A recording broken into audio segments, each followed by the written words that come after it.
It might be surprising, but a car you drive could be ruining your chances of building real wealth. Car payments are huge wealth killers, yet it's something people often talk about. Over 100 million Americans have auto loans, and many are struggling with massive debt and high interest rates. More than 80% of the Americans can't afford this. Why? Because they believe it was normal to buy an expensive car, something that feels good and impresses other people. But you don't have to be one of them. In this video, I will show you how to have a nice car without breaking the bank. We will talk about how to figure out what you truly can afford, smart ways to save money on a car, the best approach to car buying, and why negotiating is a must. My name is Zara, and on this channel I share tips and tricks about personal finance, investing, and adopting frugal ways of living. Let's start with the basics. How much car can you actually afford? A lot of people get this wrong by only looking at the monthly payments. Most people think they can afford a big ass truck, but that's a trap.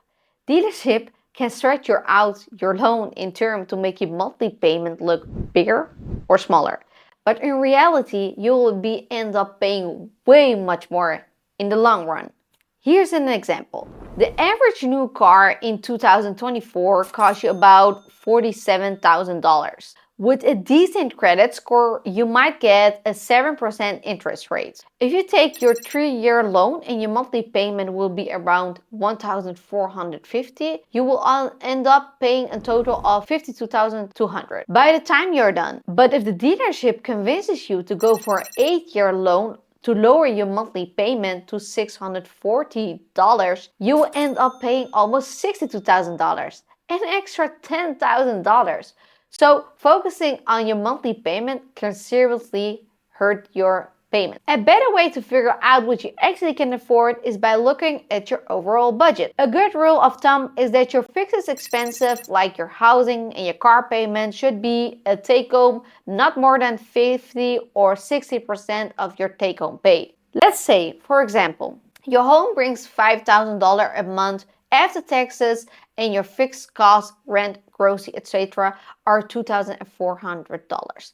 That leaves you with 48% of your income tied up. To keep things safe, you shouldn't be spending more than $600 a month on your car. And that includes low car payment, gas, insurance, maintenance. To find extra money in your budget, review your subscriptions. You might be paying for services you forgot about. Number 2, save money on a car. The biggest way to save money on a car is keep it as long as possible. New cars lose a ton of value and very quickly, about 20 to 40% in just a few years. The real saving comes after this, after you have paid off the car and no longer have monthly payments. Think about it. If you buy a car for $42,000 and you sell it just after 1 year, you will lose that year $42,000. But if you keep that same car for another 5 years, the cost drops around $8,000 a year. The longer you hold on it, the cheaper it becomes, each year making a smarter financial move. People often go out on their way to save a few bucks here and there, like cutting down on a coffee or shopping, but they forget about the big stuff, like cars. There's also a belief that you need a new car every few years, but that is money pit. By keeping your car longer, you avoid rapid depreciation, the extra sales tax, and the higher insurance premiums that you come with buying new cars. Plus, once your car is paid off, you can use that money for other things, like saving for your house, investing, or just building an emergency fund. This is how you start building real wealth, instead of constantly throwing money away at new cars. Number 3, pick the right car. Now, how do you choose the right car? It's not just about how the car looks or your friends have it. You need to think about the total cost of ownership, TCO. That means considering gas, maintenance, insurance, and other costs beyond just the price tag. For example, the average cost of owning a new car is about $1,100 a month when you factor in everything. That's a lot. You should also think about the reliability, resale value, insurance rate, fuel efficiency, and how much you can put down up front. Choosing a reliable car is key. It saves you from unexpected repair bills and headaches for breakdowns. For instance, a Toyota Corolla might be not as flashy as a luxury car, but it will save you a ton of repairs and maintenance over the years.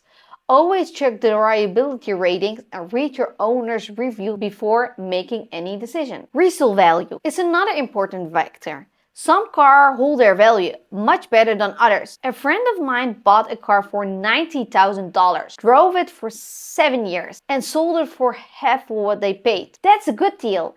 Knowing how much a car might be worth when you can sell it help you to make a smarter choice. Insurance costs can also vary a lot depending on the car. The luxury and the sports car are usually come with higher insurance premiums. So before you buy, check all of this. How much insurance it will cost for the car you're interested in.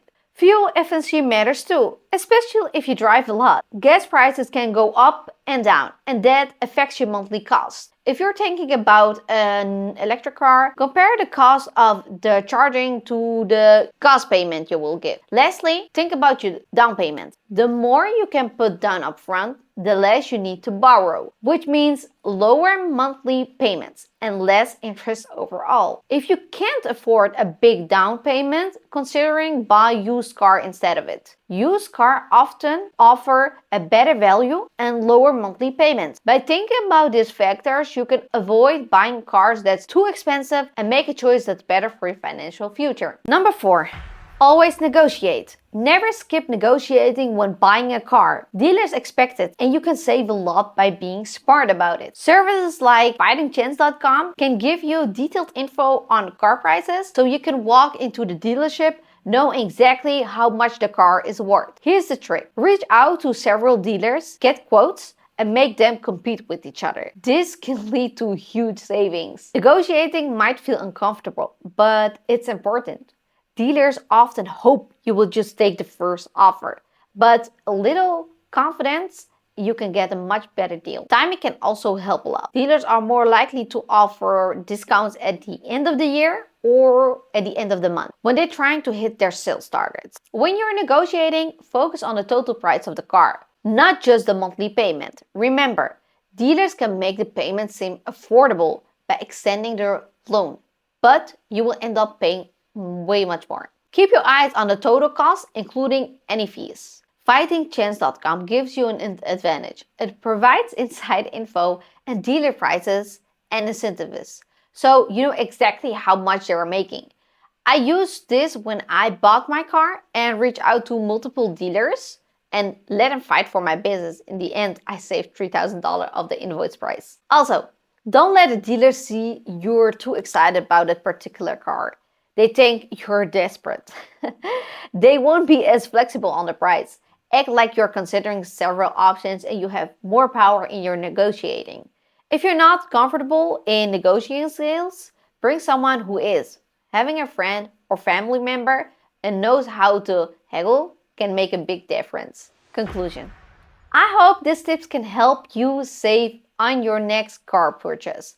By figuring out what you really can afford, keeping your car longer, and choosing wisely, negotiating hard, you can avoid the financial pitfalls that come with car buying. Let me know in the comments down below what you found helpful or surprising.